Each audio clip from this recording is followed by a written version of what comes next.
మా ఊరు మొత్తం అభివృద్ధి చేస్తామని చెప్పారు సార్, హామీ ఇచ్చారు. మాకు 11 కోట్లు శాంక్షన్ అయ్యింది. మా ఊరు రోడ్లు, మరి ఇవి ఇల్లు నిర్మాణం గురించి ప్రతి ఒక్కటి కూడా చాలా స్పష్టంగా చెప్పారు. అలాగే ఎడ్యుకేషన్ పరంగా కూడా చాలా బాగా చెప్పారు. మా ఊరికి దత్తత ఈరోజు చేసినందుకు మాకు చాలా గర్వంగా ఉంది. డైరెక్ట్గా డిప్యూటీ సీఎంతో మా సమస్యలను చెప్పుకొని మాతోనే మాట్లాడారు సార్. మా సమస్యలను చెప్పి వెంటనే అక్కడ పరిష్కారం చేశారు సార్. మా సమస్యలు ఒక్కరి సమస్యను కాదు, మహిళల గురించి, వ్యవసాయం గురించి, డ్రైనేజ్ గురించి, రోడ్ల గురించి ప్రతి ఒక్క సమస్యని అతని దృష్టిలో పెట్టడం జరిగింది. వీలైన మట్టుకు వెంటనే చేయాల్సిన పనులు వెంటనే హామీ ఇచ్చారు సార్. అందులో ఫస్ట్ నియోజకవర్గం మాదే, ఫస్ట్ పంచాయతీ కావడం వెరీ హ్యాపీ. చాలా మంచి ప్రోగ్రాంకి వచ్చాము.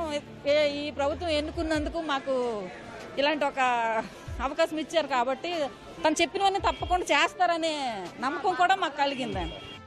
మేము అడిగిన దానికి వెంటనే స్పందించి మాకు అది చేపిస్తామనేసి హామీ ఇచ్చారు సార్.